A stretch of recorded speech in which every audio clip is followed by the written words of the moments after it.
நண்பர்களே, ஒரு நிமிடம் யோசித்துப் பாருங்கள். 2 ஆண்டுகள் வெளிநாட்டில் உழைத்து உங்களின் குடும்பத்திற்காக இரத்தமும் வியர்வையும் சிந்தி திரும்பி வருகிறீர்கள். உள்ளத்தில் ஒரே ஆசை, இப்போது என் குடும்பத்திற்கு மகிழ்ச்சி தருவேன், குழந்தைகளின் கண்களில் கனவுகளை நிறைப்பேன்.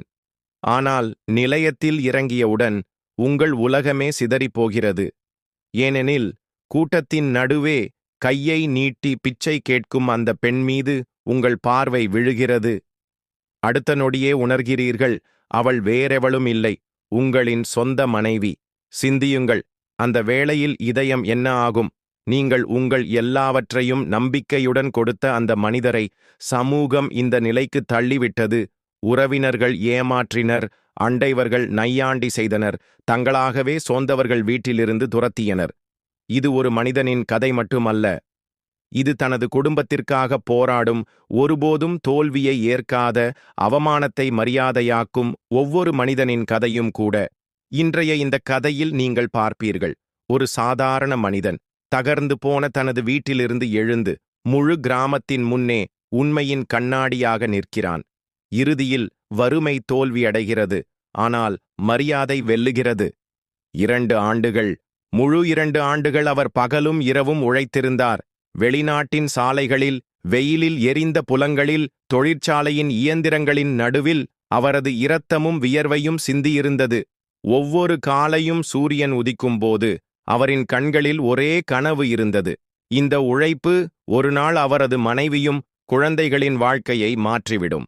அவர் மனதில் ஒரு வாக்குறுதியை கட்டியிருந்தார், நான் திரும்பி வரும்போது என் வீட்டில் மகிழ்ச்சியின் பெருக்கு வரும் என்று.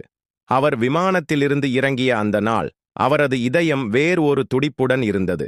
விமான நிலையத்தின் கூட்டம், சுமைகள் இழுக்கும் மக்கள், டாக்ஸிகளின் சத்தம் எல்லாமும் அவரது காதுகளில் ஒலித்தன. ஆனால் அவருக்காக மிகப்பெரிய இசை தனது கிராமத்திற்கு திரும்பும் உணர்வாக இருந்தது. அவர் நினைத்தார், இப்போது மனைவி சிரித்துக்கொண்டே கதவின் முன் நின்றிருப்பாள். குழந்தைகள் ஓடி வந்து அவரது மடியில் விழுந்திருப்பார்கள். தாயின் கண்கள் பெருமையால் நிரம்பியிருக்கும்.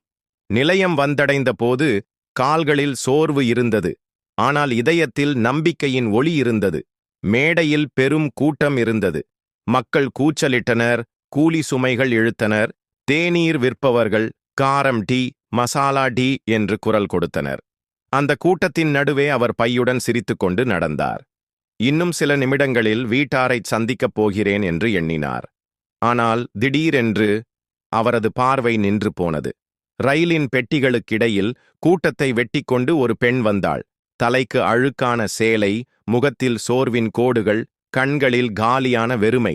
கையை நீட்டி ஒவ்வொரு கதவிலும் நின்று பயணிகளிடம் பிச்சை கேட்டாள். சிலர் அவளை பார்த்து பார்வையை திருப்பினர், சிலர் நாணயம் எறிந்தனர், சிலர் எரிச்சலுடன் தள்ளினர்.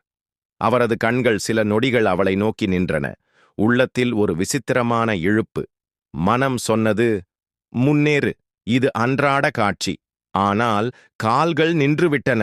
அவர் மீண்டும் கவனமாக பார்த்தார். பிறகு அவரது மூச்சு நின்றது. அந்த முகம், அதுதான் அவர் ஒவ்வொரு கனவிலும் நினைத்த முகம். அதே கண்கள், ஒரு காலத்தில் அவர் மேல் அன்பு ஒளிர்ந்தது. அதே உதடுகள், அவரது பிரிவில் பிரார்த்தனை செய்தது. அது அவரது மனைவிதான். அவரது மனைவி பயணிகளின் முன்னே கையை நீட்டி பிச்சை கேட்டாள். அந்த நொடியில் உலகமே நின்றது. சுற்றிய சத்தங்கள் மெதுவாக மறைந்தன. தேநீர் விற்பவரின் கூச்சல், குழந்தைகளின் சத்தம், ரயில்களின் விசில் எல்லாமும் பின் மறைந்தது. முன்னே இருந்தது ஒரே காட்சி, அவரது மனைவி கிழிந்த ஆடையுடன், குனிந்த பார்வையுடன் அந்நியர்களிடம் கையை நீட்டியிருந்தாள். அவரது நெஞ்சில் ஏதோ உடைந்து சிதறியது. இல்லை, இது உண்மையாக முடியாது என்று உள்ளம் சொன்னது. இது ஏமாற்றம் இருக்கலாம், வேறெவர் ஆகலாம். ஆனால் இதயம் மறுத்தது. ஒவ்வொரு கோடும், ஒவ்வொரு வெளிப்பாடும், ஒவ்வொரு நடையும் அவர் அறிந்திருந்தது. அவர் பைத்தியமாய் கூட்டத்தை வெட்டிக்கொண்டு முன்னேறினார். இதயத் துடிப்பு மார்பை உடைத்து வெளியேறப் போவது போல இருந்தது. குரல் வரவில்லை, ஆனால் அவர் மனைவியின் பெயரை மெதுவாக சொன்னார். ரீனா! அந்த பெண் திரும்பி பார்த்தாள். ஒரு நொடி இருவரின் கண்கள் சந்தித்தன. அவள் சிலை போல் நின்றுவிட்டாள். கையும் நிலைத்து விட்டது. கண்களில் நீர் மின்னியது. அவர் நோக்கி பார்த்தாள். பிறகு பார்வையை தாழ்த்தினாள். அவரது இதயம் கிழிந்தது. இது அந்த நொடி, 2 ஆண்டுகள் உழைப்பும் கனவுகளும் நம்பிக்கைகளும் ஒரே சாட்டையில் சிதறியது.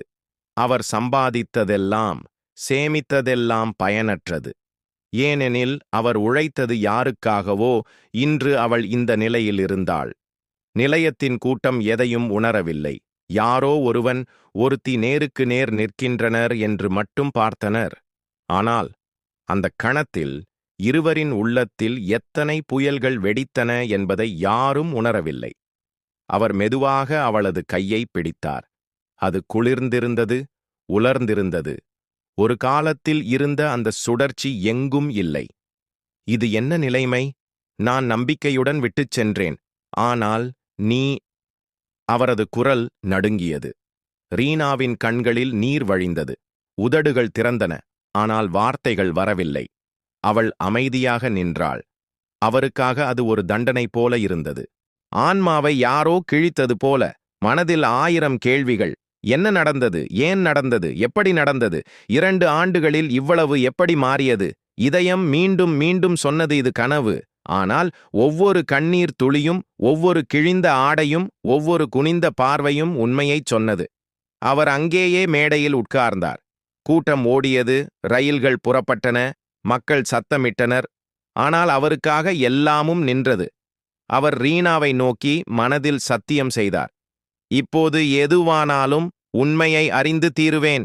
உன்னை இந்த நிலைக்கு தள்ளியவன் யாராயினும் அவன் பதில் சொல்ல வேண்டும். நிலையத்தின் விசில் மீண்டும் ஒலித்தது. கூட்டம் முன்னேறியது.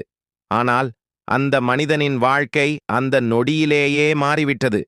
நிலையத்தின் மேடையில் அந்த மௌனமான நொடி இருவருக்கே உரியது. சுற்றிலும் கூட்டம் தன் வேகத்தில் ஓடிக்கொண்டிருந்தது. ஆனால் நாயகனுக்கும் அவன் மனைவி ரீனாவுக்கும் உலகமே நின்றுவிட்டது. நாயகன் அவளது கையை இறுக்கமாக பிடித்திருந்தான். அவள் நடுங்கிக் கொண்டிருந்தாள். பல ஆண்டுகளுக்கு முன்பே அவளின் உள்ளார்ந்த நம்பிக்கை முறிந்துவிட்டது போல. வா என்று நாயகன் மெதுவாகவும் குளிர்ச்சியான குரலிலும் சொன்னான்.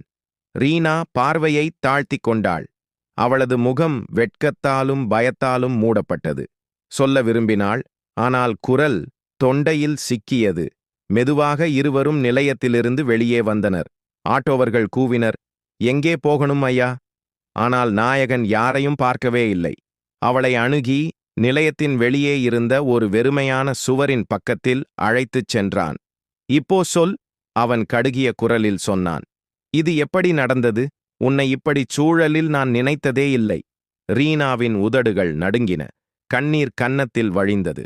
அவள் பார்வையை திருப்பினாள். ஆனால் நாயகனின் பிடி மேலும் இறுகியது. ரீனா, பதில் சொல். 2 ஆண்டுகள் நான் இரத்தமும் வியர்வையும் சிந்தினேன். ஒவ்வொரு மாதமும் பணம் அனுப்பினேன். நீ இப்படி எப்படி ஆனாய்? ரீனா அழுது சொன்னாள். கேட்காதே, நீண்ட கதை அது. இன்று எனக்கு எல்லாம் கேட்க வேண்டும். முழு உண்மை, எதையும் மறைக்காதே. ரீனா தலையை தாழ்த்திக் கொண்டாள். அவளது கண்கள் சிவந்திருந்தன. கண்ணீரின் நடுவே அவளது உடைந்த குரல் ஒலித்தது. நீ சென்ற பின் முதல் சில மாதங்கள் எல்லாம் நன்றாக இருந்தது. நீ அனுப்பிய பணத்தில் வீடு நடந்தது. ஆனால் மெதுவாக பிரச்சனைகள் அதிகரித்தன. உன் அப்பா அம்மா எங்களை அன்புடன் பார்த்ததற்கு பதிலாக சுமை எனக் கருத ஆரம்பித்தார்கள். நீ சென்ற சில மாதங்களிலேயே சொன்னார்கள், இப்போ நீயே சம்பாதிச்சு பசங்க காப்பு. எங்களுக்கு உனக்கும் உன் பசங்களுக்கு சுமை வேண்டாம். நாயகன் அதிர்ச்சியுடன் சொன்னான். என்ன, என் சொந்த பெற்றோர்களா? ரீனா தலை அசைத்தாள். ஆம், அவர்கள் என்னை வீட்டிலிருந்து வெளியேற்றினார்கள். உன்னிடம் பணம் இருந்தால் இருக்கலாம், இல்லையென்றால் வெளியே போ என்று சொன்னார்கள். நான் அழுது விளக்கினேன், நீ பணம் அனுப்பிக் கொண்டிருக்கிறாய் என்று. ஆனால் அவர்கள் காரணம் காட்டினார்கள். ஒரு நாள் நீ அனுப்பிய மணி ஆர்டர் தபால்காரரிடமிருந்து வரவில்லை. அப்போ அவர்கள் குற்றம் சாட்டினார்கள், நீ பணம் அனுப்புவதை நிறுத்திவிட்டாய் என்று. அவர்கள் என் கையை பிடித்து கதவிலிருந்து வெளியே தள்ளிவிட்டார்கள். குழந்தைகளையும் தள்ளிவிட்டார்கள். நாயகனின் உள்ளம் எரிந்தது. அவன் மூச்சு வேகமாயிற்று. ரீனா தொடர்ந்தாள். நான் அயலவர்களிடம் உதவி கேட்டேன். ஒருவேளை யாராவது உதவுவார்கள் என்று நினைத்தேன். ஆனால் அவர்கள் எல்லாம் கேலி செய்தார்கள்.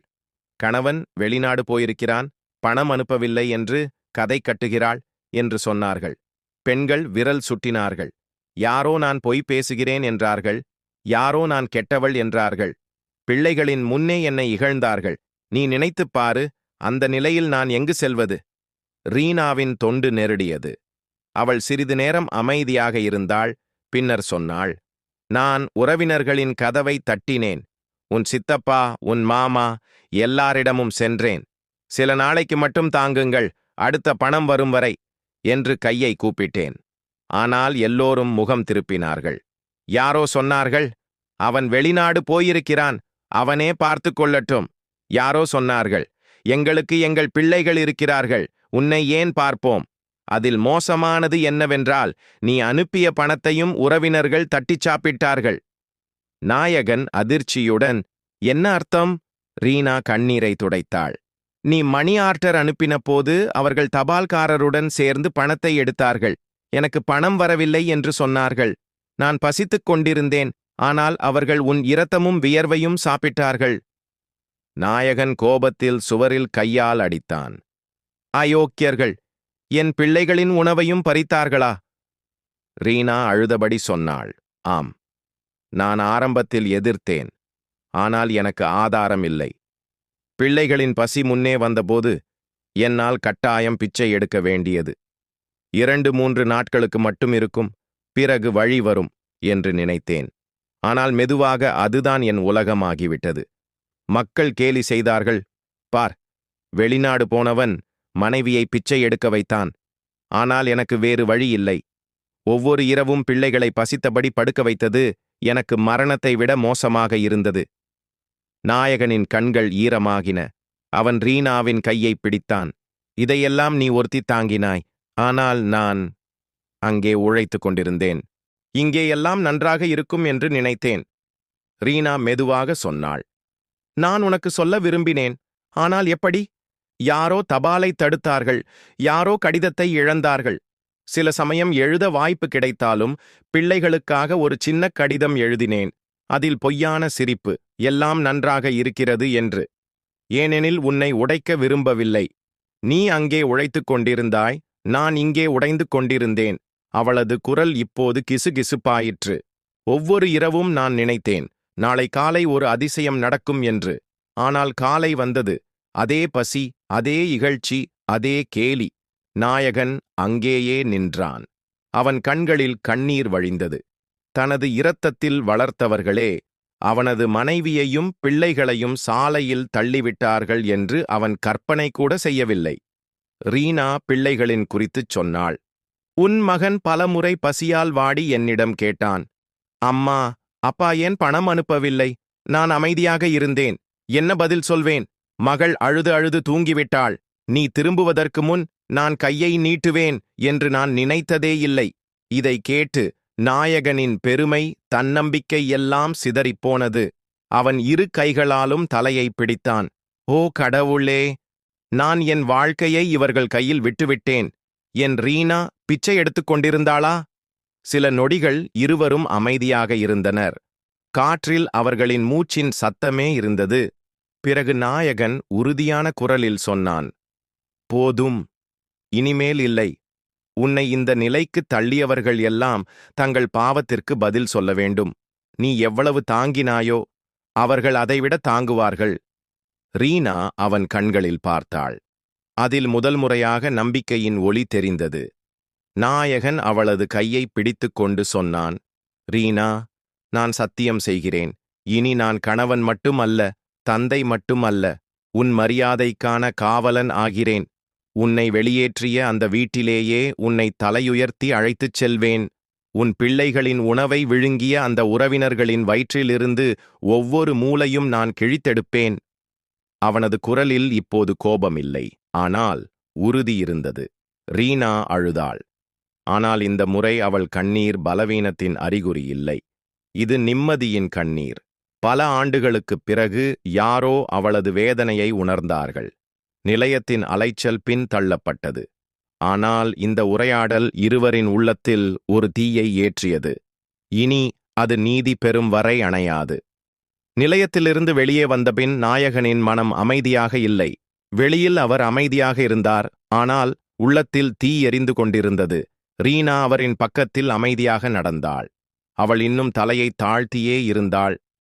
தான் குற்றவாளி என்று நினைத்துக் கொண்டது போல.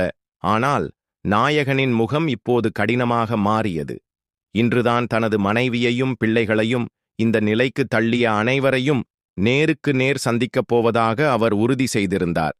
அவர்கள் ஒரு ரிக்ஷா பிடித்து நேராக பழைய வீட்டுக்குப் புறப்பட்டார்கள்.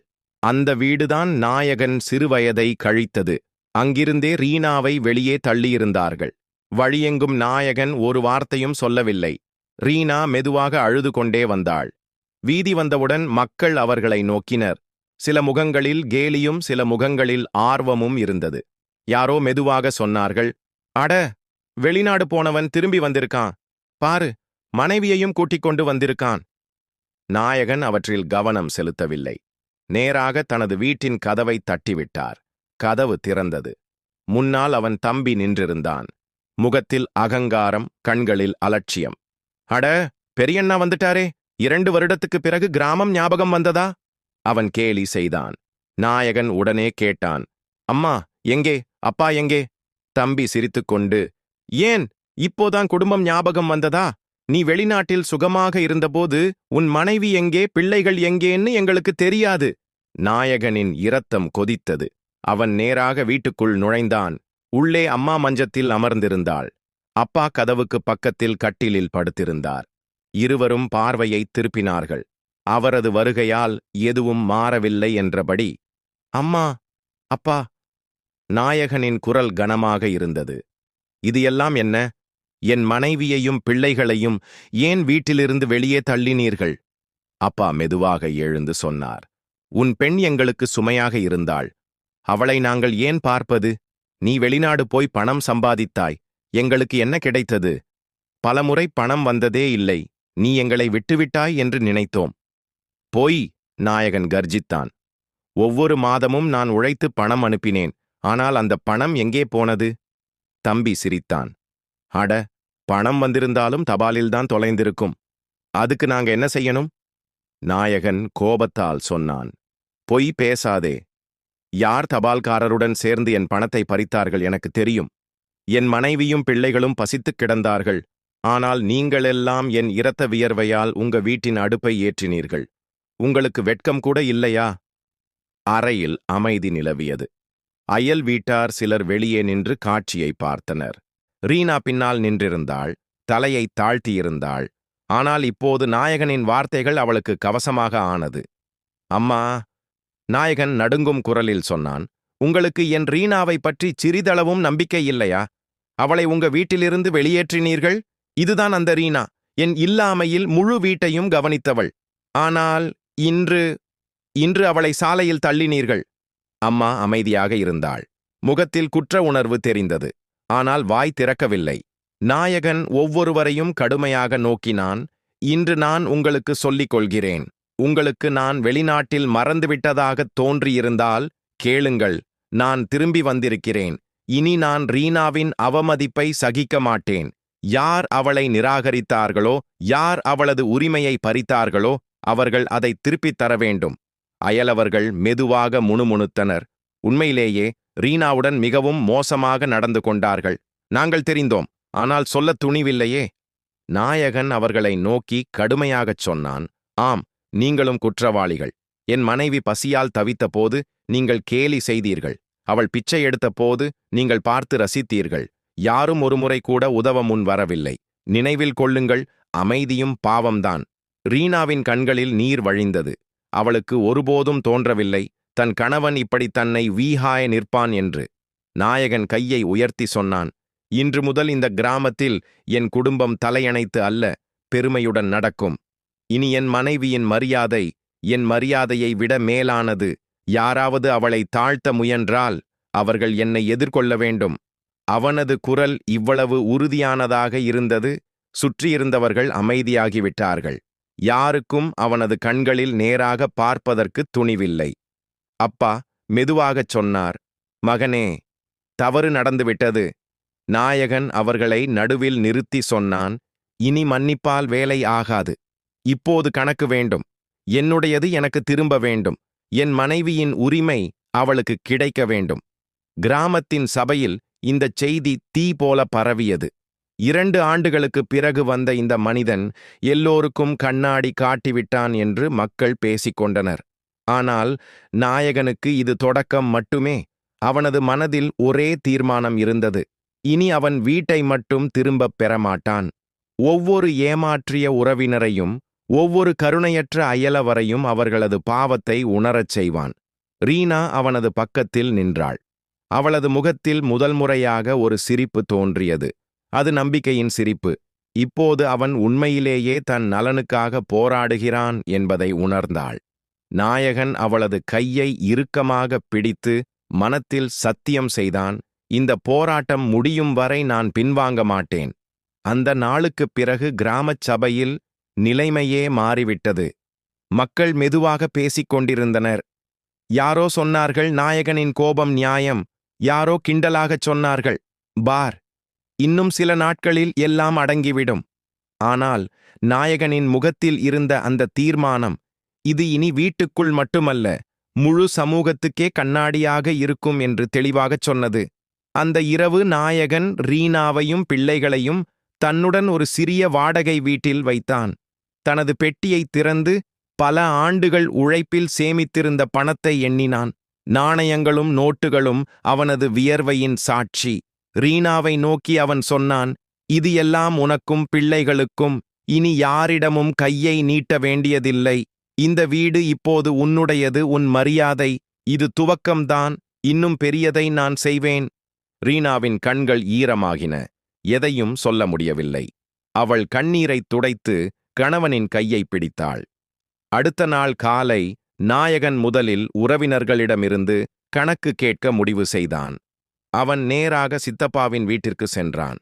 கதவின் முன் நின்று கூவினான், சித்தப்பா, வெளியே வாருங்கள், இன்று பேச வேண்டியிருக்கிறது. சித்தப்பா வெளியில் வந்தார். முகத்தில் போலியான அன்பு. அட மகனே, நீ வந்தாயா? நீ ஒருபோதும் திரும்ப மாட்டாய் என்று நினைத்தோம். நிறைய பணம் சம்பாதித்தாயாம் என்று கேள்வி வந்தது. நாயகன் நேராகச் சொன்னான், ஆம், சம்பாதித்தேன்.